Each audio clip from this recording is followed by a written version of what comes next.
parecería que ya estamos conectados con nuestro compañero y amigo Henry. Hola. Ahí está. Él es referente de haitianos democráticos aquí del Frente Democrático, ¿no? De haitiano en la República Argentina. Muy buenas tardes, Henry. La profesora Valdés y quien te habla te saludan. Muchas gracias por tomar la llamada.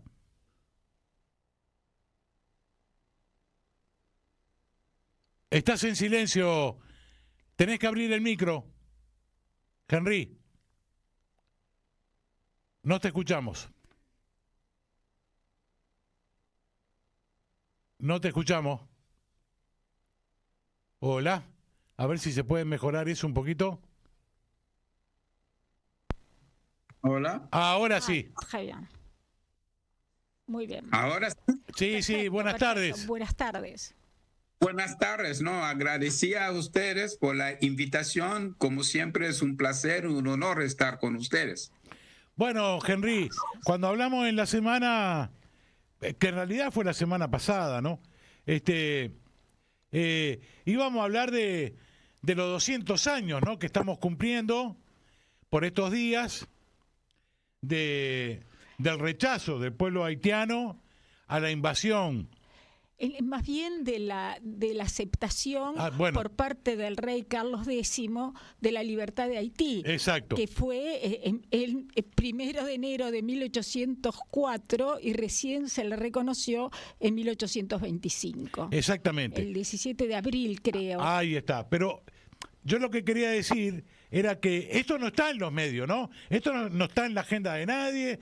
Decir que Francia usurpó, robó y sigue debiendo todo lo que le robó al pueblo haitiano, ¿no?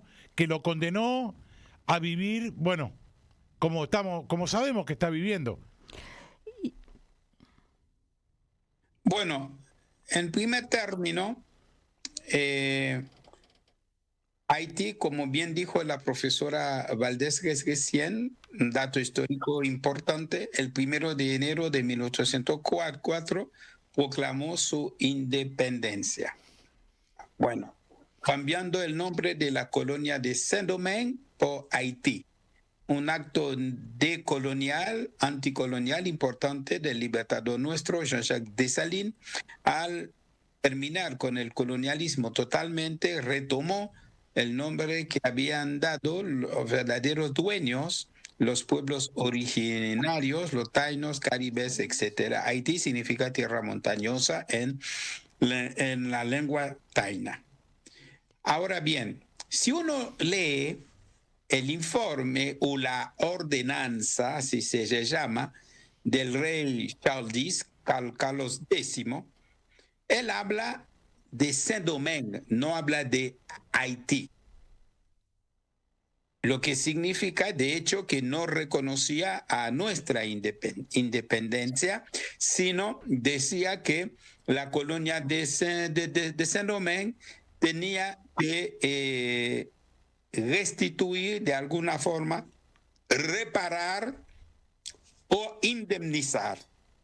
Es por esto nosotros no hablamos de deuda, hablamos de rescate. Claro. De rescate, porque ellos después habían enviado una flota de 14 navíos con 500 cañones, etcétera, en la bahía de Puerto Príncipe. Pero yo quiero hacer una aclaración. Esto pudo ocurrir solamente no por acción del rey Carlos X, sino desde 1806 había triunfado una contrarrevolución en Haití cuando asesinaron al líder de la revolución, Jean-Jacques Dessalines, y varios de sus lugartenientes. Es decir, había un sector reaccionario desde la época colonial que participó en la guerra, pero que frente a la política de Dessalines de reforma agraria, de distribución más o menos igualitaria de las tierras, etcétera, y tenían otra visión de cómo construir la nueva nación, hicieron un golpe de Estado, un magnicidio, y ahora la reacción estaba en el poder. El presidente Jean-Pierre Boyer que aceptó esto, hay que contextualizar bien esto, porque uno no se puede imaginar nunca Dessalines dirigiendo a Haití aceptando semejante chantaje. Hay un ejemplo más. En el norte, a la muerte, después del asesinato de Dessalines, el país se dividió en dos. En el norte con Henri Christophe y en el oeste y sur con Alexandre Pétion. Pero antes, Francia también había enviado un emisario al norte para pedir a Christophe para el reconocimiento, como Haití estaba aislado, para reconocer su independencia, tienen que indemnizar. ¿Ustedes saben lo que hizo Christophe al mediador enviado? No, yo lo desconozco. Bueno, lo fusiló. Oh. Lo fusiló, diciendo que nosotros, después de siglos en la esclavitud, después de haber luchado por conquistar nuestra libertad, ahora el vencido tiene que pagar al vencedor. El vencedor tiene que pagar al vencido. No, por favor. Y para sellar claramente que éramos los vencedores, él lo ordenó fusilar. Bueno, entonces ahí hay que enmarcar esto en un contexto histórico bien particular. Ahora bien, la ordenanza tiene 3 artículos. Tiene tres artículos. En como dije, ninguno de los 3 habla de Haití. Hablan de Saint-Domingue. Significa que reconocían a Saint-Domingue como colonia de ellos. Todavía. En 1825, cuando hace, como dijo bien la profesora, desde 1804, Haití se había liberado. Eso es otro elemento que hay que entender. El otro elemento es que Boyer unificó el país porque Pétion muere en el año 18 y Christophe se suicidó en el año 1820. Boyer asume y reunifica el país. Boyer, con su política reaccionaria ante la presión popular también, que entendía que Haití estaba aislado, eso también hay que entender esto. Entonces, Boyer determinó de pactar, pero Boyer determinó de pactar para tener también apoyo de las potencias de aquel momento. No es para resolver los problemas de las masas. No sé si me explico bien. Sí, ¿no? claro, Entonces, claro. Queda claro, Henry. Está además muy bien. Sí. No, yo iba a decir que en el libro de el cubano, que es El reino de este mundo, Leroy Christophe, exactamente, Leroy Christophe dice, está sonando el macanudam, está sonando el macanudam, porque prevé justamente que Boyer lo va a matar, y que fue exactamente lo que hizo cuando empezó su escalada, y mató a Pétion, que era quien había ayudado a Bolívar a libertar toda América Latina, porque le dio tropas y dinero cuando Bolívar estaba en Jamaica, había sido derrotado, y gracias a Pétion se consiguió la libertad del territorio latinoamericano de Sudamérica. El dato, es decir, lo que dice Carpentier no está registrado en la historia que Boyer hizo matar a Pétion. Pétion murió de muerte llamada natural. ¿No? Porque sí, tenía una enfermedad y Christophe se había suicidado. Ahora, sí. Pero Boyer pertenece de alguna forma al mismo campo, un mismo sector social que Pétion.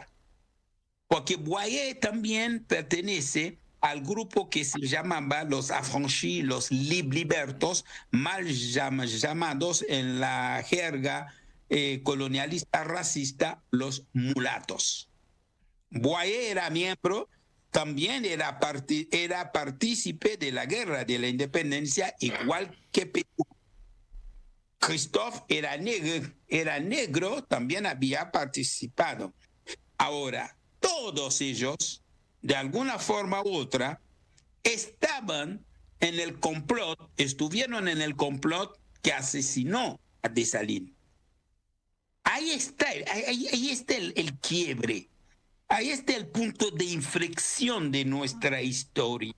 Este magnicidio significó y significa hasta ahora un punto de inflexión que expresa este punto de inflexión, que el campo popular haitiano, que supo realmente escribir una de las páginas más brillantes de la historia de la humanidad, porque era la primera vez que esclavizados y esclavizadas hegemonizaron, dirigieron una lucha, vencieron, rompieron todas las cadenas y crearon y fundaron una nueva nación. Es la única vez en la historia. Ahora bien, ¿qué significa eso también? No significó que la revolución había barrido con todas las contradicciones existentes desde la época colonial, porque había sectores acomodados de alguna forma. Los mulatos, mal llamados los affranchis, los libertos, poseían plantaciones, poseían esclavizados y esclavizadas, porque ellos eran producto de las violaciones de los colonos sobre las esclavizadas. Entonces, algunos de ellos, los padres les habían reconocido, entonces fueron a estudiar a Francia, caso Pétion. Entonces, había interés. Entonces, luego del triunfo, esos intereses de clases no pudieron ser resueltos de manera revolucionaria por la propia revolución. Entonces, la construcción de la sociedad revolucionaria tuvo un golpe fuerte y desde esta época, 1806, hasta hoy, para mí, el campo popular haitiano no pudo y no supo reencontrarse con este gran camino trazado por Dessalines. Es por eso que nosotros creemos en una segunda independencia. Nosotros creemos que si no entendemos algo, no podemos cambiar nada. Creo que Spinetta nos había dicho eso. Nadie puede cambiar nada si no lo entiende. Pero yo digo, nadie va a luchar por lo que no entiende. Nadie va a morir por lo que no ama. Eso es real, ¿no? Exacto. Entonces, nosotros tenemos que tratar de ver a la historia en términos reales y concretos, en términos de lucha de clases, lucha de intereses. Una contrarrevolución aceptó esta barbaridad del Carlos X, ¿no? Y fíjense algo, ¿por qué digo que nosotros, el campo popular, no pudo y no supo hasta ahora revertir esto? Porque hemos tomado más de 100 años para pagar esto. Boyer no se quedó 100 años, Boyer se quedó 22 años. Entonces, ¿por qué los demás presidentes que vinieron no rompieron, desconocieron esto y volvieron? Porque seguramente Dessalines no hubiese aceptado esto, como lo demostró Christophe. Entonces, acá la contrarrevolución es esto. Y esta indemnización, este rescate, es el punto de inflexión, dije yo, pero un punto de inflexión que marca algo. Es el comienzo del neocolonialismo en Haití. Sí. La verdad que la razón histórica que vos estás poniendo realmente es el nudo de la cuestión, ¿no? Hasta el día de hoy. Eso está claro. Ahora bien, Henry, la inquietud es esta. ¿En qué situación estamos hoy del pueblo haitiano? ¿Cuál es la situación actual? Ustedes siempre me hacen preguntas difíciles. Y bueno, y por eso somos amigos. Eso, menos mal que tengo amigos así. Menos mal. Mire, vamos a empezar por el principio. Estamos asistiendo desde hace algunos años a un genocidio silencioso en Haití. Un genocidio planificado principalmente por el imperialismo norteamericano, sus lacayos internos, y con la colaboración de Francia y Canadá fundamentalmente. Esto es un primer elemento. ¿Qué está pasando en Haití en este momento? Es un genocidio que no se transmite como el de Palestina, porque el de Palestina, el genocidio en Gaza se transmite como si fuera un partido de fútbol, ¿no? Entonces todo el mundo sabe. En segundo lugar, los muertos en Haití no conmueven a nadie o a pocos. No es lo mismo un negro haitiano que matan que cualquier otro ser humano en otro lado. El racismo sigue siendo uno de los ejes de dominación mundial. Eso hay que entenderlo también. Entonces, el genocidio es silencioso. No le interesa. ¿Quiénes realmente salen a defender al pueblo haitiano, a denunciar lo que está pasando? O a darnos una mano real. No ayuda, solidaridad. Porque no pedimos que nadie vaya a luchar en lugar nuestro. Bueno, todo el mundo sabe que Haití no fabrica armas, no fabrica municiones. Y estas armas y estas municiones reconocidas, esto que voy a decir fue difundido y reconocido por el propio gobierno norteamericano, por las Naciones Unidas, etcétera, que estas armas provienen de los Estados Unidos, estas municiones provienen de los Estados Unidos y son armas sofisticadas. Resulta que hay un bloqueo de armas sobre Haití y sin embargo somos tan inteligentes, o los bandidos son tan inteligentes que pueden burlarse de los controles aduaneros aeroportuarios de los Estados Unidos.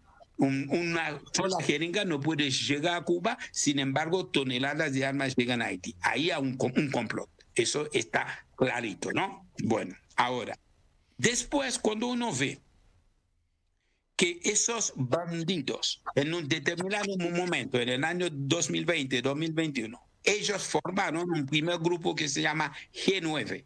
La representante de las Naciones Unidas en Haití, la jefa de la Oficina Integral de las Naciones Unidas, declaró que es una buena noticia para Haití que 9 bandidos, 9 grupos se han unido, lo que significa en vez de hablar con 9, vamos a hablar con 1.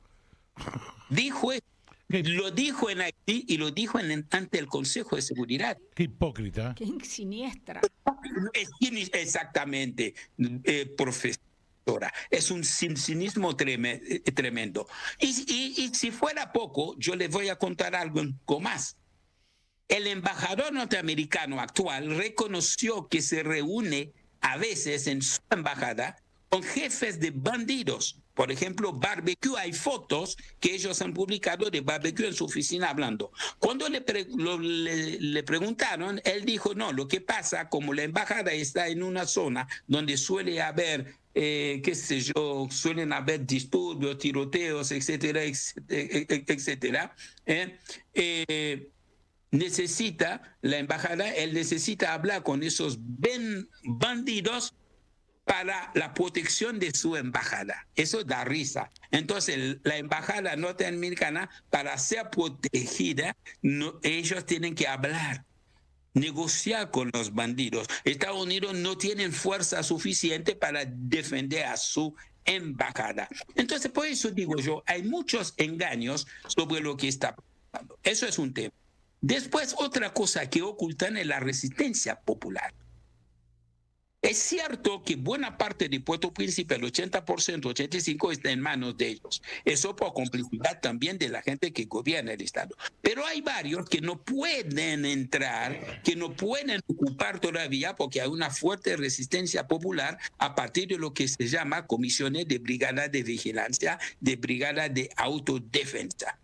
Y estas brigadas se han demostrado hace un mes que movilizan a centenares de miles de personas que empezaron a ocupar de vuelta las calles de Puerto Príncipe, amenazando el equilibrio del poder, desafiando el poder de las armas de los bandidos. Eso también es una realidad. Entonces, el camino para la liberación de cualquier pueblo no está en ningún libro de receta. Es verdad. Son las masas que hacen que con su creatividad, entonces dan la respuesta. Lo que hace falta sistematizar, hace falta organizar esto, tener una dirección, etcétera. Pero tenemos que confiar en el pueblo haitiano. Y yo confío plenamente en el pueblo haitiano, un pueblo que supo escribir tantas páginas gloriosas, no solamente la revolución de 1804, sino luchar contra la ocupación norteamericana, luchar contra la dictadura de los Duvalier,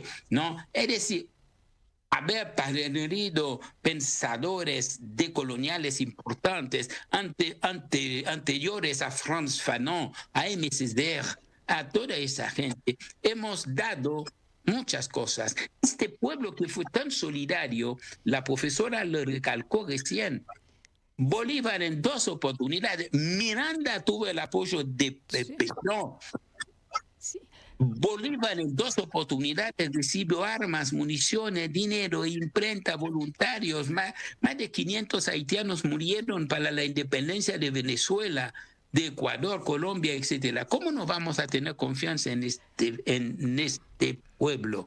Claro. Es decir, y evidentemente nada está escrito, pero sepan, como dijo Christophe, no pueden reducir a cenizas, pero debajo de las cenizas vamos a seguir luchando. Eso fue el mensaje de Christophe en 1802. Dale, Silvia. Hay una cosa que me ha emocionado mucho últimamente y es un artículo de la revista Periferias que hace poco se inauguró una nueva epistemología que es la epistemología de las periferias y 2 investigadores, uno Gelson de Souza y otro Richemont da Silien, son brasileños, no sé si los dos, Richemont probablemente sea de origen francés, pero lo más importante es que han dicho y ahora se mantiene y es la verdad más absoluta que la revolución haitiana de 1804 es la primera y única verdadera revolución, porque la revolución francesa revolución integral, la revolución francesa y los derechos del hombre, entre comillas,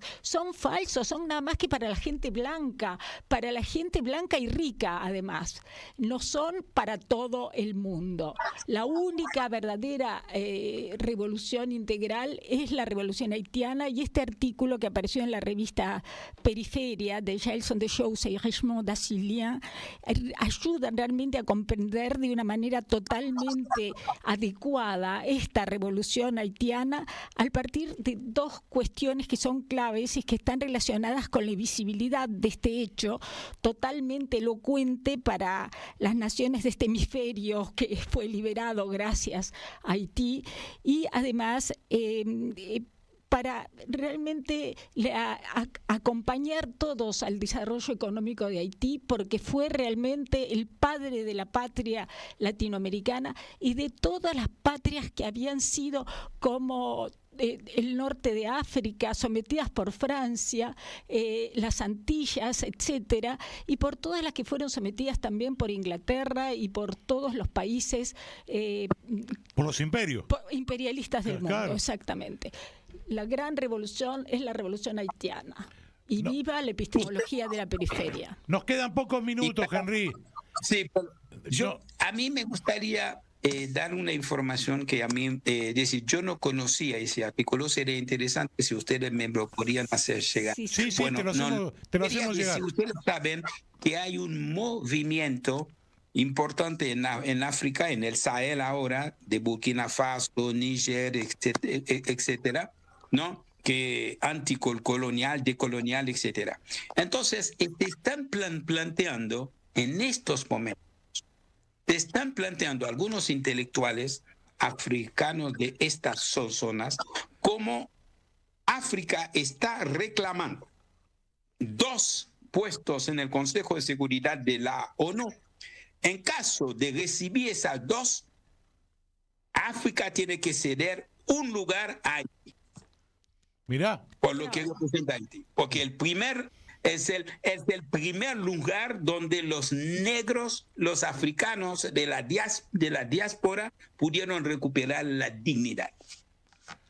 Qué lindo. Entonces es importante para ver la trascendencia de la revolución. haitiana. Pero la ONU tiene que modificar alguna cosa. Por ejemplo, ustedes saben que la Declaración Universal, la Declaración de los Derechos del Hombre de la ONU, se basa fundamentalmente en la Declaración Universal del Hombre de la Revolución Francesa y de la Revolución Norteamericana de 1776, olvidando a la Revolución Haitiana. Una revolución que consagró en 1805 la laicidad del Estado, que permite el divorcio, que una revolución realmente es una revolución, podríamos decir, sin chauvinismo, que tiene más alcance universal que la francesa y la norteamericana. Por supuesto. Henry, muchísimas gracias. Nos quedamos sin tiempo, tenemos que despedirte. La verdad, como siempre, un placer. Te queremos agradecer. Y te aplaudimos, te aplaudimos por la brillantez siempre de de todos tus relatos y de toda tu apertura hacia nuestra realidad combativa, por supuesto haitiana, pero también latinoamericana. Por favor, por favor, gracias a ustedes y traten de no hacer preguntas difíciles la próxima vez. Bueno, muchísimas gracias. Chao.